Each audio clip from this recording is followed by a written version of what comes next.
दोस्तों, मेरा नाम है कुमकुम बिनवाल।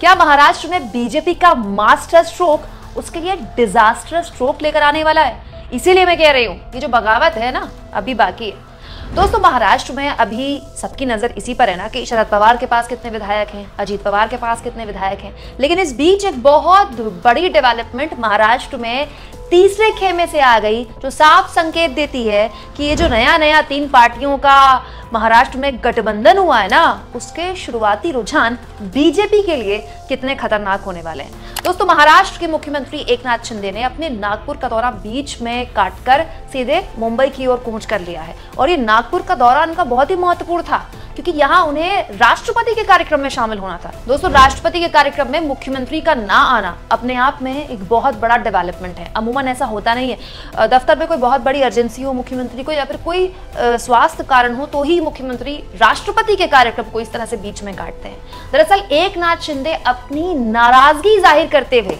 किससे? बीजेपी से, नागपुर को ये दौरे को बीच में रद्द करके मुंबई लौटे हैं, क्योंकि एकनाथ शिंदे अजीत पवार के इस सरकार में शामिल होने को लेकर ना केवल नर्वस हैं, बल्कि डरे हुए भी हैं। किस बात का डर है एकनाथ शिंदे को, मुख्यमंत्री को? दोस्तों, हुआ ये कि अजीत पवार के साथ आए 9 विधायकों को मंत्री पद की शपथ तो दिलवा दी गई। अजीत पवार को कौन सा मंत्रालय मिलेगा, इसको लेकर भी काफी बातें हो रही हैं, चर्चाएं हो रही हैं। लेकिन एकनाथ शिंदे और उनके जो विधायक हैं, जो कि शिवसेना छोड़कर उनके साथ आए थे, वो इस बात को लेकर नाराज हैं कि कहीं अजीत पवार और उनके मंत्रियों को सिंचाई, वित्त विभाग और लोक निर्माण मंत्रालय ना मिल जाए। क्यों?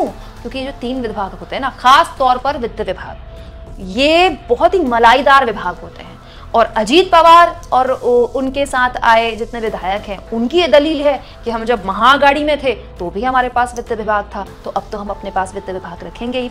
शिंदे गुट के विधायक ये शिकायत कर रहे हैं एकनाथ शिंदे से कि जब महाआघाड़ी की सरकार चल रही थी तो भी अजीत पवार के पास वित्त मंत्रालय था, और उसकी वजह से वो जो दूसरे दल के विधायक हैं, जैसे शिवसेना के विधायक हैं, उनके इलाकों में जो फंड एलोकेशन था वो वक्त पर नहीं होता था, और खास तौर पर तवज्जो अपने इलाके यानी कि एनसीपी के इलाकों के विधायकों पर दी जाती थी महाआघाड़ी की सरकार के दौरान। उसकी वजह से एनसीपी ने अपना जनाधार अपने अपने इलाकों में बढ़ा लिया। एकनाथ शिंदे के साथ आए विधायकों को यही डर है कि कहीं शरद पवार के भतीजे अजीत पवार फिर से ये ना कर लें। अब 4 साल में 3 बार महाराष्ट्र के डिप्टी सीएम बने अजीत पवार भी वित्त से कम मानने को तैयार नहीं है। इसके साथ साथ अजीत पवार ने आज खुलकर सबके सामने कह दिया कि हाँ, मैं मुख्यमंत्री बनना चाहता हूँ।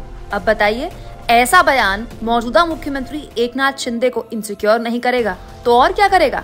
अब दिक्कत ये है दोस्तों कि इस पूरी रस्साकशी के केंद्र में आ खड़ी हुई है बीजेपी, क्योंकि बीजेपी ही एकनाथ शिंदे को लेकर आई, अब बीजेपी ही अजीत पवार को लेकर आई है। कैसे सबको एकोमोडेट करेगी बीजेपी, उसको खुद समझ में नहीं आ रहा है, क्योंकि अभी तो एकनाथ शिंदे के साथ जो विधायक आए थे वो ही पगड़ी बांधे तैयार बैठे हैं कि कब उनको मंत्री बनाया जाएगा। अजीत पवार के साथ जो आए उनको मंत्री पद की शपथ भी दिलवा दी गई। अब इस पूरे सियासी ड्रामे में जिस चीज के लिए बीजेपी ने ये सब कुछ किया है, जिस उद्देश्य के लिए, वो था 2024 का चुनाव, 2024 का आम चुनाव, जहां लोकसभा की 48 सीटें हैं महाराष्ट्र में, और 2024 में ही महाराष्ट्र का चुनाव। अब बीजेपी के ये समझ में नहीं आ रहा है कि जो खिचड़ी बन गई है और जो रस्साकशी चल रही है, इसमें वो 24 के चुनाव निकालेगी कैसे, लोकसभा भी विधानसभा भी, क्योंकि इस पूरे घटनाक्रम में कामकाज प्रभावित होता है दोस्तों। जब लगातार मंत्री पर मंत्री बदले जा रहे हों, कभी किसी की सरकार गिर रही है, कभी कोई सत्ता में आ रहा है, कभी कोई डिप्टी सीएम बन रहा है, कभी कोई सीएम बन रहा है, तो जाहिर तौर पर जो प्रशासनिक लेवल पर काम होता है वो प्रभावित होता है। और जब आप 5 साल बाद जनता के बीच जाएंगे तो ना केवल आपको ये जवाब देना होगा कि आपने बाल ठाकरे की पार्टी और शरद पवार की पार्टी क्यों तोड़ी, बल्कि बीजेपी को यह भी जवाब देना होगा कि भाई 5 साल में काम हुआ कितना, क्योंकि काम तो प्रभावित हो रहा है। तो क्या आपको भी लगता है दोस्तों 2024 की गोटी सेट करने के चक्कर में ही ये पूरी की पूरी गोटियां बीजेपी के हाथ से छूटती जा रही हैं? कमेंट बॉक्स में जरूर लिखें। और दोस्तों, मेरा ये चैनल नया है, मुझे आपके सपोर्ट की जरूरत है, प्लीज चैनल को सब्सक्राइब करें, और अब ज्वाइन बटन भी यूट्यूब ने मुझे दे दिया है। कृपया करके अगर आप मुनासिब है, अगर आप कर सकते हैं तो कुछ आर्थिक मदद भी मुझे करें, इससे मैं अपनी फ्री जर्नलिज्म की इस मुहिम को आगे बढ़ा पाऊंगी।